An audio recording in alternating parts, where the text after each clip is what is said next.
who is most beneficent, most merciful. Dear student, Charles Lamb की थोड़ी सी life को discuss करेंगे, उसके बाद फिर हम एक मुकम्मल असाइनमेंट भी है इसके ऊपर, मैं थोड़ा सा डिस्कस करूँगा। चार्ल्स लैम 10 फरवरी और 1775 को पैदा हुए और 27 दिसंबर 1834 में इसकी डेथ हुई है। तो इसकी लाइफ को अगर देखा जाए तो इसकी लाइफ किस में आ रही है, रोमांटिक एज में ये आ रहा है। जब मैंने आपको सैमुअल टेलर कॉलरिज को मैंने पढ़ाया था, मैंने आपको बताया था he was a friend of Samuel Taylor Coleridge and as well as Wordsworth. इसकी मुलाकात होती है, यानी 1834 में इसकी डेथ हो रही है, तो डेफिनेटली ये रोमांटिक एज में आ रहा है, ठीक है। इसकी मुलाकात होती है, ये मिलता है किससे, कॉलरिज से। एक क्राइस्ट हॉस्पिटल है जिसे स्कूल भी कहते हैं, मतलब वो स्कूल टाइप होता है, वहाँ पे इसकी मुलाकात होती है, किसके साथ, कॉलरिज के साथ। कॉलरिज के साथ ये कोलैबोरेशन में भी वर्क करने की कोशिश करता है। एनी हो, लेटर इसकी फ्रेंडशिप हो जाती है वर्ड्सवर्थ से, यानी ये दोस्त रहे हैं, बड़े गहरे दोस्त रहे हैं किसके, कॉलरिज के, उसके बाद वर्ड्सवर्थ के। इसकी लाइफ में 2 फीमेल्स आई हैं और इसने शादी नहीं की अपनी लाइफ में, चार्ल्स लैम ने। चार्ल्स लैम मोहब्बत करते थे एन साइमन से। एन साइमन्स जो है ये एक लेडी थी, इससे बहुत ज़्यादा मोहब्बत करते थे, इसको प्रपोज़ किया और इसने इसको रिजेक्ट कर दिया। इसकी सिस्टर जो थी मैरी लैम, शायद मैंने आपको पहले भी बताया था, मैरी लैम को एक साइको डिजीज़ थी और उसने अपनी मदर को किल कर दिया था। ये उसे साइकोलॉजिस्ट को भी चेक करवाते हैं और फिर फैसला करते हैं कि वो अपनी सिस्टर का बहुत ज़्यादा ख्याल रखेंगे, क्योंकि मदर की भी डेथ हो गई है, तो उसको बड़ा टाइम देते, मिलके ये वर्क करते। मैरी लैम के साथ इसने मिलके बहुत ज़्यादा वर्क किया है। उसके बाद ये एक और 1819 में एक और लेडी जो है इसकी लाइफ में आती है, चार्ल्स लैम की लाइफ में, उसका नाम होता है फैनी। उसको भी ये प्रपोज करता है, वो भी इसको रिजेक्ट कर देती है। So he also proposed Mary Lamb, propose Fanny एक लेडी होती है, उसको भी ये प्रपोज करता है, रिजेक्टेड, उधर से भी रिजेक्ट हो जाता है। और अल्टीमेटली इसने अब फैसला किया है कि वो अपनी सिस्टर मैरी लैम के साथ ही रहेगा। मैरी लैम को सपोर्ट करता है, उसका ख्याल रखता है और मिल के ये वर्क करते हैं। कहते हैं कि मोस्टली जो कॉमेडी का वर्क जो है वो इसकी सिस्टर ने इसके साथ मिल के लिखा है। और उसके बाद अल्टीमेटली 27 दिसंबर 1834 को इसकी डेथ हो जाती है। 1834 को इसकी डेथ होती है। मेरे पास एक कंप्लीट असाइनमेंट है इसके लिए, वो मैं इसके बाद उसके बाद मैं मतलब आपको दिखाता हूँ। So let's discuss about our today's task. आज का जो हमारा टास्क है इसको ज़रा नोट कर लें। आज हम पास्ट पेपर आप लोगों के लिए एक मैंने तलाश किया है ताकि मैक्सिमम आपको फ़ायदा हो। ये पेपर पहले भी आया हुआ है। ये क्वेश्चन है, who among the following poet has been called the romantic paradox. अच्छा, इन पोएट्स में से कौन सा पोएट ऐसा है कि जिसको रोमांटिक पैराडॉक्स कहते हैं। मैंने आपको एक दिन पैराडॉक्स का मतलब बताया था, कोई आप में से बताए मुझे, क्योंकि वहाँ पे कंफ्यूज नहीं होना आपने। Dear student friend follower, I have already told you and I've taught you in my lectures, in a lot of lectures, I have taught you this thing. What is paradox?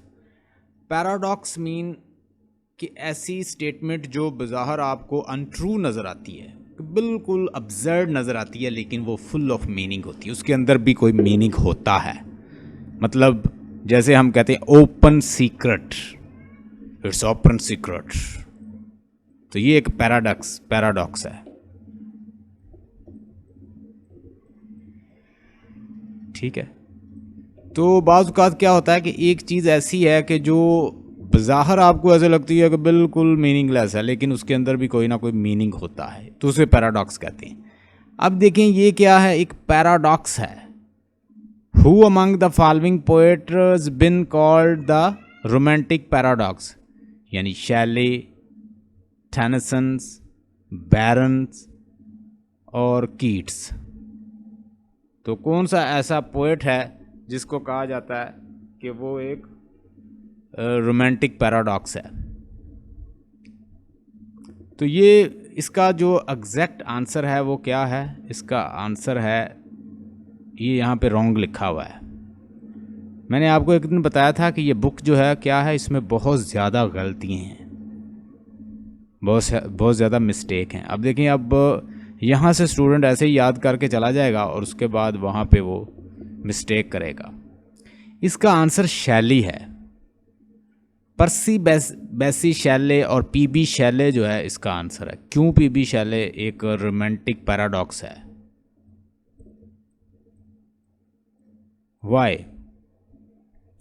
क्योंकि वो poetry जो करता है, एक तो वो बड़ी philosophical poetry करता है शैले, ठीक है, क्लासिकल जो है वो वर्क लिखता है।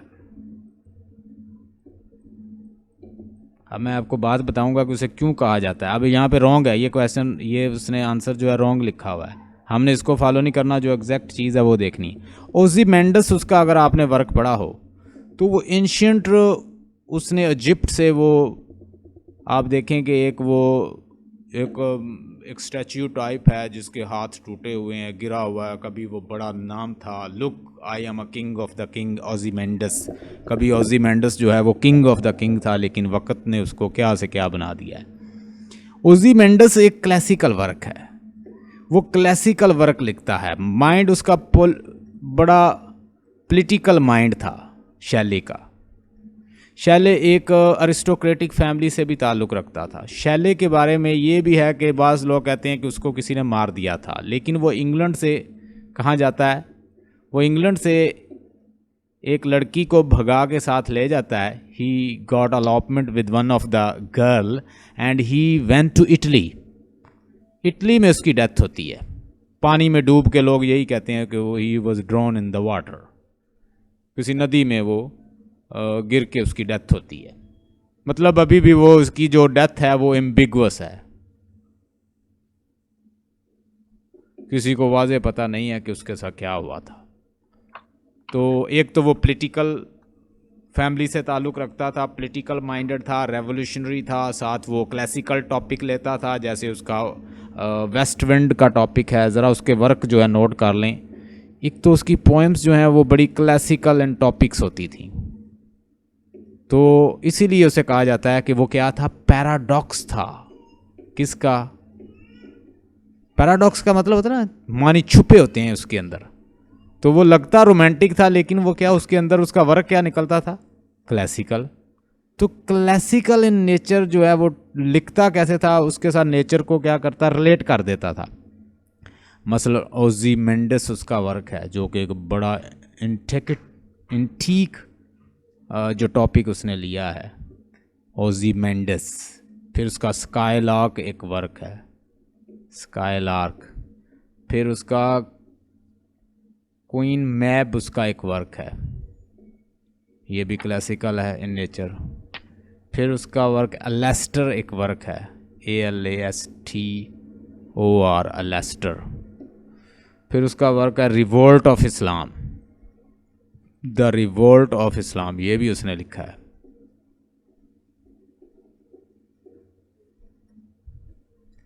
और फिर उसने एक और वर्क लिखा है, ode to the west wind, the ode to the west wind, ये इसका वर्क है। ये बड़ी फिलोसॉफिकल सी पोएम है, ठीक है। ही was a revolutionary, he was a poet, he was a philosopher, he was a reactionary in nature. तो Shelley के बारे में आपको मैंने इन्फॉर्मेशन बता दी। इसको कहा जाता है पैराडॉक्स ऑफ द रोमांटिक। अब कोई क्वेश्चन आ जाएगा तो आई थिंक आप कर लेंगे इसको। पैराडॉक्स ऑफ रोमांटिक, बुक वाले ने देखे बैरन लिखा हुआ है जो कि रॉन्ग है। The line beauty is a truth beauty and that all occurs in the Keats poem. ये कौन सी पोएम से ली गई है? The line beauty is a truth beauty. हाँ जी, आप ode to the Grecian ode to a Grecian urn. John Keats ने ग्रेशियन अर्न को देखा और उसके ऊपर कुछ पिक्चर्स बनी हुई हैं। मसलन कुछ लड़कियां हैं, वो दौड़ रही हैं और उसके पीछे जो लवर हैं उनके, वो क्या कर रहे हैं? एक तो वो ट्रम्पेट बजा रहे हैं, एक जो है वो बैठा है ऐसे दरख्त के नीचे और वो अपनी बिलवर को देख के ट्रम्पेट जो है वो कुछ बजा रहा है। कुछ जो है लड़कियों का ताकब कर रहे हैं, मतलब उनको पकड़ने की कोशिश कर रहे हैं। तो वो कहता है कि what mad pursuit, unheard melody. कहता heard melodies are sweet but those unheard are sweeter. कि जो सॉन्ग मैंने नगमे सुने हैं वो खूबसूरत हैं, जो नहीं सुन सका वो इससे भी ज़्यादा खूबसूरत हैं। जो नहीं सुन पा रहा, ये जो पेंटेड वर्क है या पेंटिंग की जो ब्यूटी है, इसके नगमे मैं सुन नहीं पा रहा, लेकिन ये मुझे लगता है जो सुने हैं उनसे भी ज़्यादा खूबसूरत हैं। Heard melodies are sweet but those unheard are sweeter. Who said? John Keats. किसके अंदर? Ode on a Grecian urn. Grecian urn के अंदर उसने कहा कि मैं जो नगमे सुन पा रहा हूँ, जो मैंने सुने हैं, वो तो खूबसूरत हैं, वो तो बड़े प्यारे थे, स्वीट थे, मेलोडियस थे, लेकिन जिनको नहीं सुन पा रहा, ये जो यहाँ पे गा रहा है अपनी बिलवर्ड को देखकर, ये शायद इससे भी अच्छे हैं। वो कहता है कि picture lovers are better than the worldly lover. Y?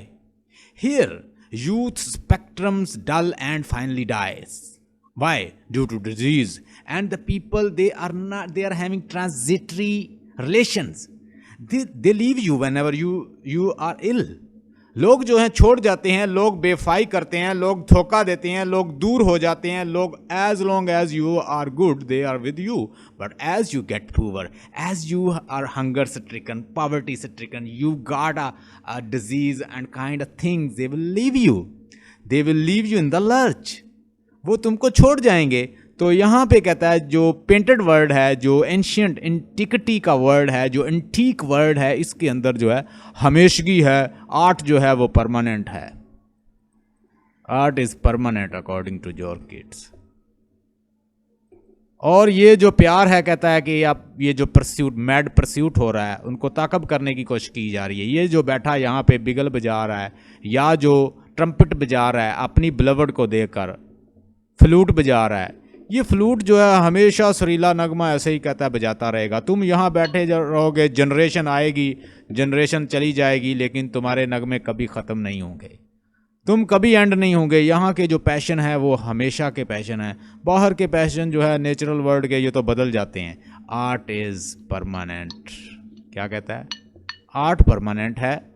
यहाँ पे जो हर चीज़ ट्रांजिटरी है और ये बदल जाती है। और इतनी सदियों पहले ये जो इनग्रेव्ड कहता है पेंटिंग बनी हुई है, किसके ऊपर? ग्रेशियन अर्न के ऊपर। ये आज भी कहता है वैसी की वैसी है। यहाँ पे जो पिक्चर्स बनी हुई हैं, जो पेस्टोरल लाइफ बनी हुई है, जो ग्रीनरी बनी हुई है, ठीक है, जो ब्यूटी बनी हुई है, तो वो इसीलिए कहता है कि तुम जो हो लोगों को कहते रहोगे, सदियाँ आएंगी, जनरेशन आएंगी, जनरेशन जाएंगी, लेकिन तुम बताते रहोगे truth beauty beauty truth. That is all you need to know on the earth. Truth beauty beauty truth. और तुम लोगों को ऐसे ही बताते रहोगे कि आर्ट ही परमानेंट है, आर्ट ही सच्चाई है। और ऑन ग्रेशियन अर्न, ये उसके अंदर है, ये ठीक है।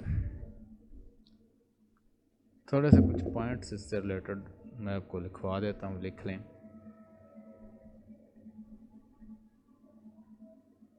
Odd on a Grecian earn, इसकी 6 ऑड्स जो हैं वो हमने पहले भी डिस्कस की थी और मैंने आपको बताया था कि इसकी 6 ऑड्स थी।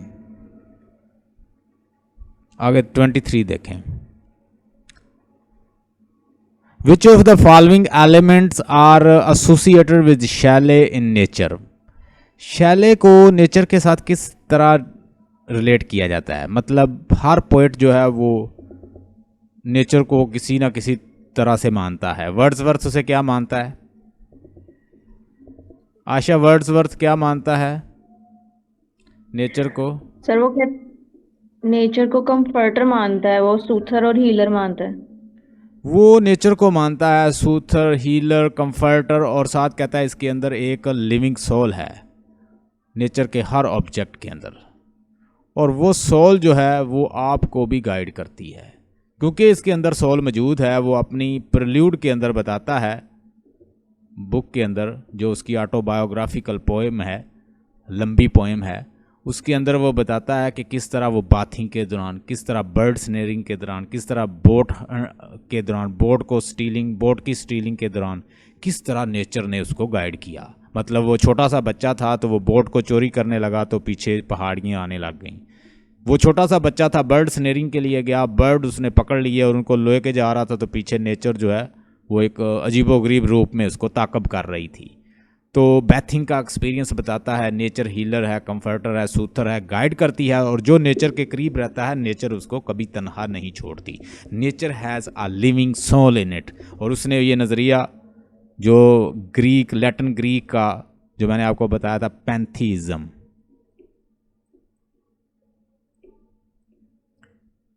पैन का मतलब होता है ना ऑल, थीज़म गॉड, कि सब गॉड है, सब जो है वो गॉड ही है, यानी पूरी नेचर जो है जो नज़र आ रहा है वो गॉड है।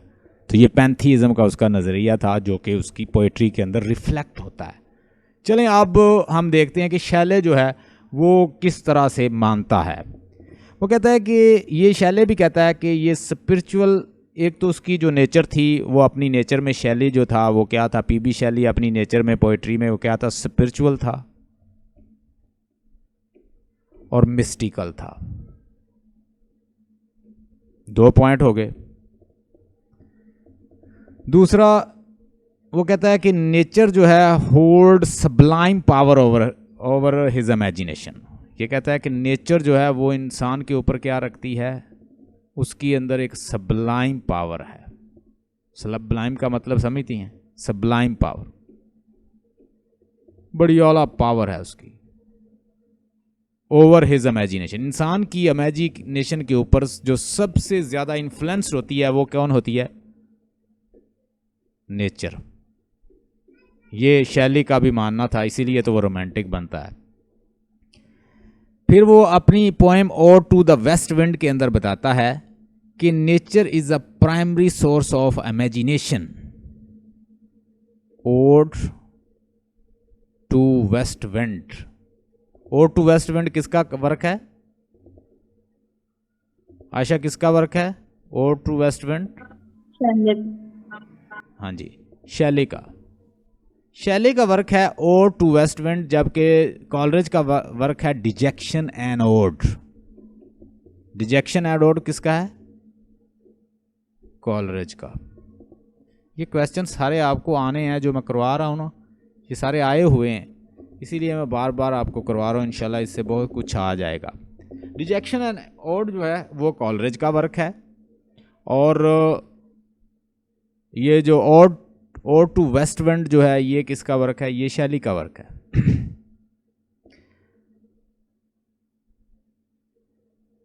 तो इसका आंसर है which is the following elements associate with the शैली इन नेचर। शैली की नेचर के वो स्पिरिचुअल था और मिस्टिकल था। ठीक है, अगर आप उसकी ओड टू वेस्ट विंड पढ़ें तो आपको पता चलेगा कि वो कितना स्पिरिचुअलिज्म के बारे में कैसी बातें करता है, जबकि वो खुद किसी की वो कोई बेटी थी उसके फ्रेंड की ही उसको भगा के ले गया था। यानी इन लोगों के करैक्टर जो हैं तकरीबन इसी तरह के ही हैं। The dream children show lamps क्या बताता है? इसमें इसने एक करैक्टर लिया है और बच्चों का जिक्र किया है। मतलब dream children shows a lamp क्या चीज़ को बताता है?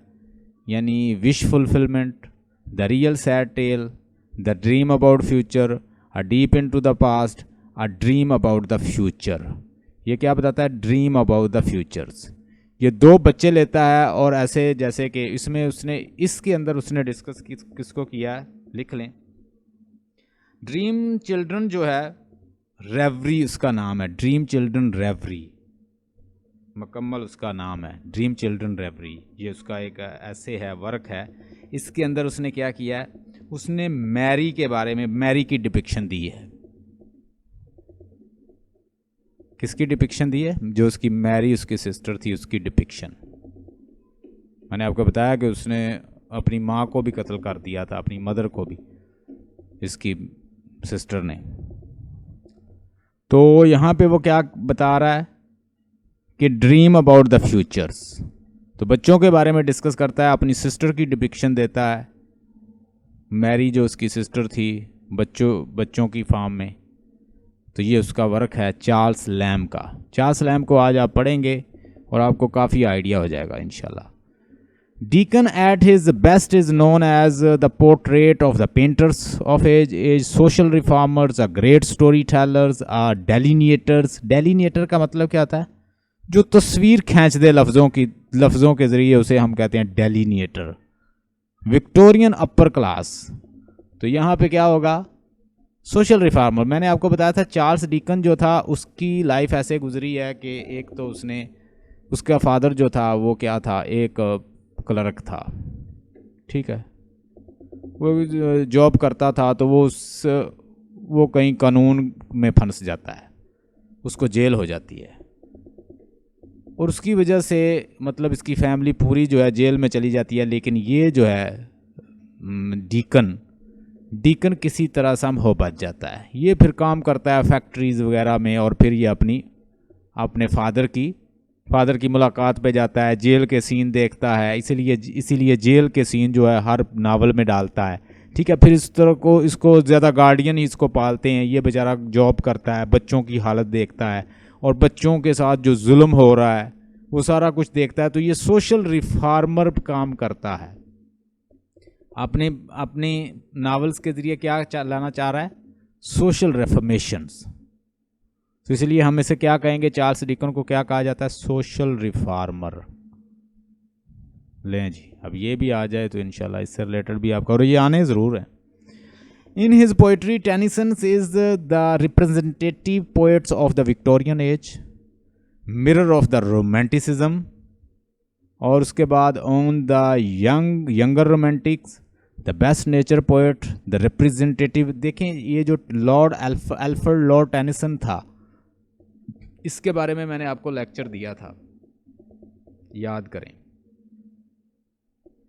डीकन की लाइफ ज़रा लिख लें। डीकन जो है वो पैदा हुआ है 7 फेब्रुअरी को, और 1812 में पैदा हुआ है, और डीकन की डेथ हुई है 1870 में। मैंने आपको बताया था मलका विक्टोरिया की जो एज है वो है 1837 और 1901। तो ये किस एज में आता है? मलका विक्टोरिया की एज में। इसीलिए इसको क्या कहा जाता है? Victorian poet. इसका वर्क है ओलिवर ट्विस्ट, इसका वर्क है क्रिसमस कैरल्स, और इसके बाद नाइक्लस और David Copperfield, Pickwick Papers, so like that his work. Tale of the Two City, Oliver Twist, like that. ज़्यादातर बच्चे जो हैं उनको लेता है कि वो लेबर वर्क कर रहे हैं। टेनिसन पैदा हुआ है, ये poetry of the Tennyson Victorian age की रिप्रेजेंटेटिव है। इसके मलका विक्टोरिया के साथ बड़े अच्छे ताल्लुकात थे। जब अल्बर्ट की डेथ हो गई, जो कि मलका विक्टोरिया का हस्बैंड था, जर्मन था, उसकी डेथ हो जाती है, मैंने आपको बताया। तो ये इसने पोएम भी लिख रखी थी, ब्रेक ब्रेक ब्रेक। मेरे दोस्त की डेथ हो गई है, मैं देखता हूं कि लहरें जो है वैसे चल रही हैं, लड़का जो है वैसे ही कश्ती को चला रहा है, और उसका फादर जो है बिल्कुल वैसे ही, किसी को कोई फ़र्क नहीं पड़ता। लेकिन वो कहता है कि जिसका कोई अपना मरता है ना, उसको वो दर्द जो है वो महसूस होता है। ये लोग मेरे दर्द को क्यों नहीं बांट रहे। तो उसके दोस्त की जब अर्ली एज में डेथ होती है तो उसे बड़ा दुख होता है, उसके लिए लिखता है ब्रेक ब्रेक ब्रेक। ये उसने पोएम भी लिखी है। ये पैदा हुआ है 1809 में और डेथ हुई है 1892 में। नाम है Alfred, Lord Alfred Tennyson. Tennyson का बड़ा क्लोज रिलेशन था किसके साथ, मलका विक्टोरिया के साथ, और इसने पोएट लॉरेट भी वर्क किया है under the reign of the मलका विक्टोरिया। 1809 में पैदा हुआ, 1892 में डेथ हो रही है। नाम है लॉर्ड एल्फ्रेड टेनिसन और ताल्लुक़ रखता था, रॉयल कोर्टियर था। और लॉर्ड एल्फ्रेड टेनिसन जो है विक्टोरियन एज का रिप्रेजेंटेटिव है और इसका वर्क हमने यूलिसिस भी पढ़ा था, याद करें। यूलिसिस हमने पढ़ा था ना, जब यूलिसिस वापस आता है जंगों से तो वो कहता है मेरा दिल नहीं लगता, मेरी वाइफ बूढ़ी है, मैं तो इसके लिए नहीं बना कि अब बूढ़ी वाइफ और ये लोगों के लिए, ये जो अनएजुकेटेड, अनटैम्ड, अनकल्चर्ड लोग हैं, इनको मैं कहता टीच करता रहूँ। हाँ, मेरा बेटा जो है वो बड़ा मैंने ट्रेन कर दिया है, उसको मैंने बहुत ट्रेन किया और वो बहुत अच्छा रूलर बनेगा। मैं अब कहता है बड़े अच्छे अंदाज से यहाँ से इस दुनिया से जाऊँगा और खुशी खुशी इस दुनिया से कहता रुखसत हो जाऊँगा। ये यूलिसिस के अंदर उसने एक मोनोलॉग दिया है, मैंने आपको वो टीच किया हुआ है। अच्छा, ये भी हो गया। 26 देखें,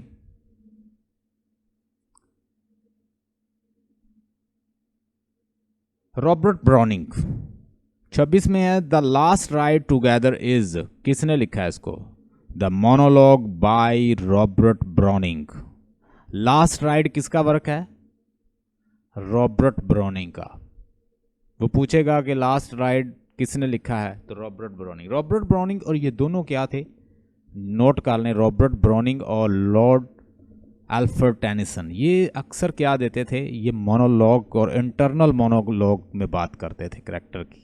करैक्टर जो है अपने आइडिया बताता रहता। माई लास्ट डशेस जो है वो रॉबर्ट ब्राउनिंग का वर्क है। फ्रेली पॉली पी जो है वो रॉबर्ट ब्राउनिंग का वर्क है। उसमें क्या करता है, वो मोनोलॉग देता है। करैक्टर जो है वो बोलता है और वो खुद ही बात करता है अपने आप से। रॉबर्ट ब्राउनिंग पैदा हुआ है 7 मई। हमने इसकी एज से देखना है कि ये कौन सा पोएट है। 1889। हाँ जी, कौन सा पोएट है, किसकी एज में आ रहा है, आयशा कौन सा पोएट है। सर ये विक्टोरियन एज का पोएट है। Victorian, very good. अब देखिए ना, ये चीज़ इंशाल्लाह आपको बड़ा फ़ायदा देगी। आपके सामने एज आएगी लिखी हुई और आप फ़ौरन जान जाएंगे ये फ़लाँ एज का पोएट है। उसकी करैक्टरिस्टिक जो मैंने आपको टीच की हुई हैं, आपको इंशाल्लाह वो इतना फ़ायदा देंगी कि आप जब एग्ज़ाम में बैठेंगे तो you will come to know that we've got lot of knowledge and specially related to the ages and the culture and literature and psychological background and philosophical background, ideological backgrounds, and the ages, they are not alone. In fact, they are clubbed with lot of